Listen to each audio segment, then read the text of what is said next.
are going to have that too. But at the same time, they're going to have free will. So whatever they want to do, I'm going to let them do it. And we'll get into that a little more later. We also have the teleological argument, or in other words, fine-tuning argument, or the argument from design. The world, humans, animals, trees, plants, all this stuff, all have intelligent design. So it's similar to this microphone. They all have an intelligent design, presupposing an intelligent designer. So this didn't come from nothing. This had to have been, an effect of an intelligent mind, an intelligent design. So these are going to be the three main arguments that you would really want to apply to your life when you're in dialogue with, 2, 3, or 4. With a number 2, number 3, or number 4. And I'll mention the main 2 that you really want to be conversing with is a 2 and a 3, because they're going to give you the less hardship. That's the truth. So, in the last one I said arguments or evidence for God. This one, I'm going to say arguments against God, because I don't think there's any evidence against God. If that was the truth, then I don't know what I'd be doing up here. So, arguments against God, the main one that we have is the problem of evil. That is the main one that they use. All the other ones, I'm going to mention 2 more just because I'm gracious. But the problem of evil is the face of all arguments against God. They say, if God exists and is so good, then why does he allow evil? Why evil? Why does God allow all this stuff? And to me, my first thought, why do you complain when God doesn't stop evil, but when God does stop evil, you say, God is evil? That's what I don't understand. And another funny thing that I've heard is when God plays God, people don't like it. But when a woman wants to abort her child, when she wants to play God, oh yeah, go ahead, do that. Yeah, play God. It just doesn't make sense to me. And that's in this problem, there's a problem with the problem of evil. We'll get into that. The second one, argument from incoherence. So God is logically inconsistent. Can God create a rock too big for him to carry, for him to lift? No. Do you know why? Because God he actually is logically consistent. But I'm getting too in over my head. I like talking about this stuff. So the last one that I give them is the lack of empirical evidence. So if you can't see, feel, touch, taste, smell, or chemically test God, then he doesn't exist. And that's the same. It's the same kind of idea as if you were to prove God, how much free will would you have at this point? Every knee will bow and every tongue will confess, just not right now. He's not going to make us do that because he wants us to choose. If you had a wife or husband, so if you had a spouse and they were a robot, and you programmed them to love me every day, all day, love me, love me, love me, are you going to feel loved by this robot? You're not going to feel loved by this. I'm sure you've already thought about it. You're not going to feel loved because they don't have a choice. It's like holding a gun to somebody and say, love me now. And they say, I love you. And it's like, okay. I mean, that's not gonna, you're not fighting for anything. You're not trying. You have no free will. So, this is the problem with the problem of evil. If God exists and is so good, why evil? Well, if there's evil in this world, then that means that there has to be good.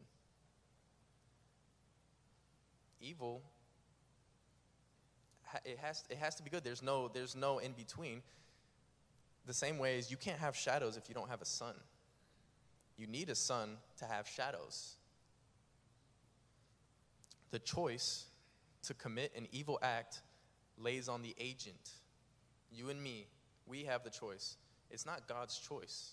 He can't force us to do good, and he can't force us to do evil. So it lays on the agent, not God. God's not evil. So if God didn't give us a choice to make, we would just be robots programmed to love God. And that wouldn't be a good God. It wouldn't. Luckily, Thank God that he's not that way. But, so we have arguments against God, the problem of evil. So we know that evil is actually proves God. So we can go ahead and cross that one out, and we can throw it on arguments for God. Why? Because evil presupposes good, good presupposes God. If you can call something good, there's a basis for that. There's a basis for morality. There's a basis for objective morality. And so next, we have that one crossed off. We're going to go to the argument from incoherence. So God is logically inconsistent. Example, paradoxes disprove God. So we're going to look at this, the incoherence of the argument from incoherence. So God is logically inconsistent, but God created the laws of logic by which we submit to. God follows the laws that he created. So he created these laws of logic, and he follows them too. So God cannot perform logical absurdities. For example, he cannot create a square circle. I mean, who can do that? He created squares and circles not to be contradictory. So if he were to contradict them, I mean, our brains, you can think about it all you want. Your brain's not going to be able to comprehend it. So now we have argument from incoherence. We can cross that off.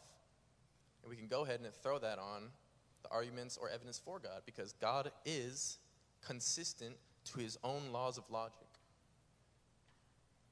And next, the last one, we have lack of empirical evidence. Okay? You can't see, touch, taste, smell, or chemically test God, so therefore he doesn't exist. So, if you can't do any of these things because God gives us free will. Same thing with proving.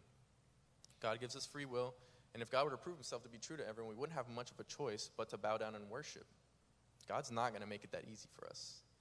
I'm sorry, you can look up all you want and say, I know all of you have thought that, because I've thought that before when someone says, prove God, and I'm just like, you got to be careful with when you say that stuff like that.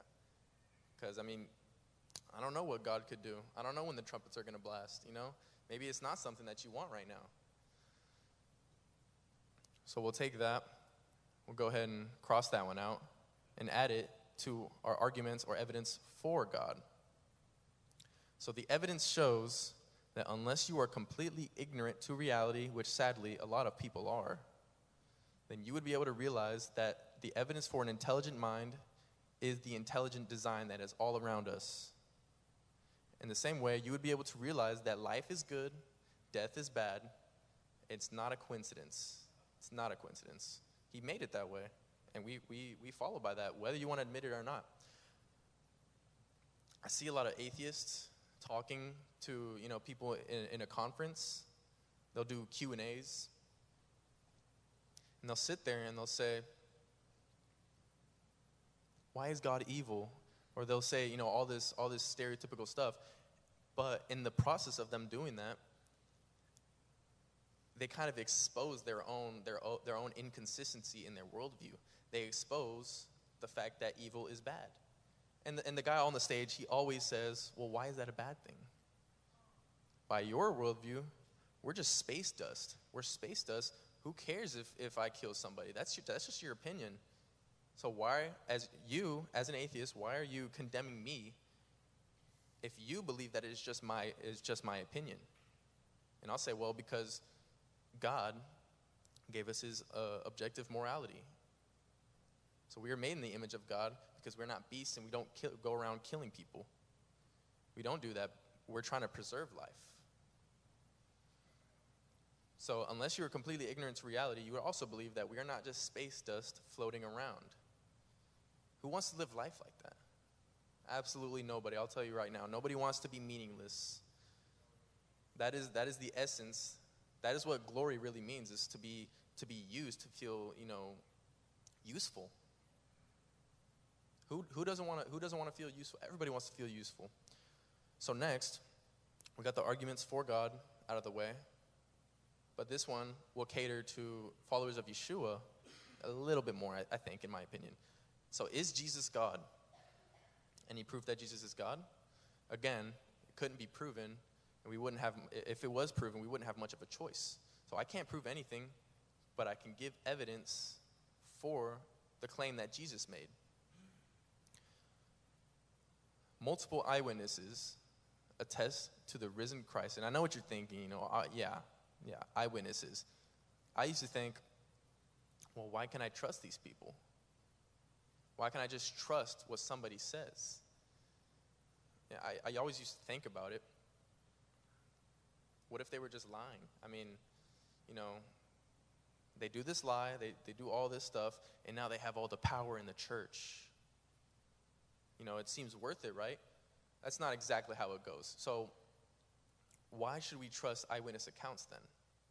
Why is that something that every Christian, every follower of Yeshua goes back to? Well, I'll show you why. So were all the eyewitness accounts just lying? Were they just a bunch of liars trying to get power and money?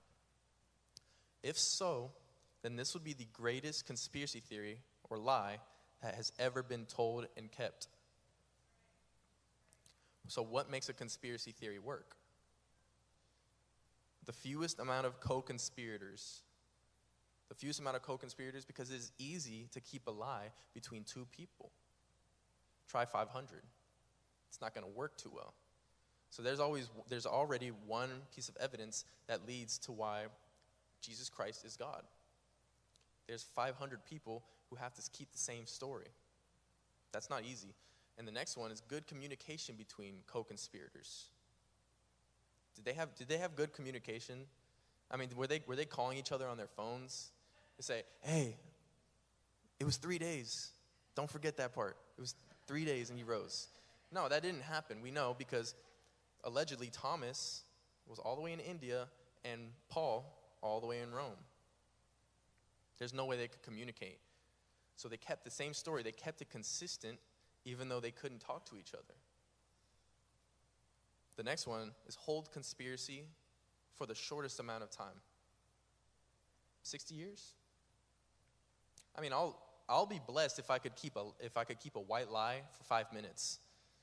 I'm so upfront. I can't lie to people, not because I don't want to lie to people because that's what the law says. But it's like if I were to tell a white lie to anybody, I would say, I lied, okay. That dress doesn't look as good as I said, I just can't keep stuff like that in. I have to let these conspiracy theories go or these lies go. So whole conspiracies for the shortest amount of time. I can't last 5 minutes, but the disciples last 60 years up until the last one dies. And the next one is minimal to no pressure to keep this lie. Does that sound accurate to the disciples? Absolutely not. They were being persecuted everywhere they went. They would get beaten, and they would praise the Lord. Not because they got beaten, but because they knew that what they were speaking is the truth, and they knew that Jesus told them, "You'd be persecuted for my name." So this was a form of pride that they were taking on with this. They wore these lashes. They wore these lashes with pride, not like the bad pride, but they say, "I take value in these lashes, not because they feel good, but because this is what Jesus said would happen, and we know what we saw." Because remember, these disciples they're not eyewitness accounts. They're eyewitness accounts, but they're not advocating for something that they believe. It's not a belief. People do all types of horrible stuff because of what they believe. You have 9/11. You have this Hamas, all this stuff. They believe in Allah, and in the Quran, it tells them, if you want the end times to come, you got to kill all the Jews. So you can't say that religion, outright religion, is good for us because people have been lied to, people have been deceived. So that is why it's so important that we understand that the disciples were dying for something that they saw, not for anything that they believed, for what they saw. So it is absolutely unreasonable to believe that this is a conspiracy theory. So the evidence already points to us that Jesus Christ died, was buried, and rose again on the third day. But of course, people will always find they'll always find a little slot where they can, stick their argument in, and hopefully it'll work. What I'm trying to say is people ask, did Jesus really die on the cross? Did he really die? That's one thing, and it gets worse. That's one thing. And there's more of these, but I'm just going to be highlighting a couple here. So did Jesus really die? John 19:34 says, but one of the soldiers pierced his side with a spear, and immediately blood and water came out. You know, blood you can understand, but the water part, I can't understand. I'm not a doctor. I do the research, and we know that John is writing this down. John's a fisherman. He's not a doctor. He doesn't know anything about what happens after you die. But with some research, you will find that this is called pleural effusion. This is often accompanied by death. So John knew there was water that came out. That's what happens when you die. So there's one piece of evidence that if you can believe the Gospels, then you can believe that Jesus truly did die. So the next one, were all of them hallucinating? This one I think is a reach. This one I think is so unreasonable to believe, because hallucinations, statistically, incredibly unlikely to happen to, for a collective or 500 people. You can't go out and say, 500 people were hallucinating. No, you're just like Adam likes to say, you're ignoring reality. That's just not true. Hallucinations can possibly occur for people who want something to be true, but that wouldn't explain Paul. That wouldn't explain the conversion on the road to Damascus. Paul didn't want to believe. Paul was persecuting. Paul was going out and killing all the followers of Christ. He did not want to believe. But what happened? We all know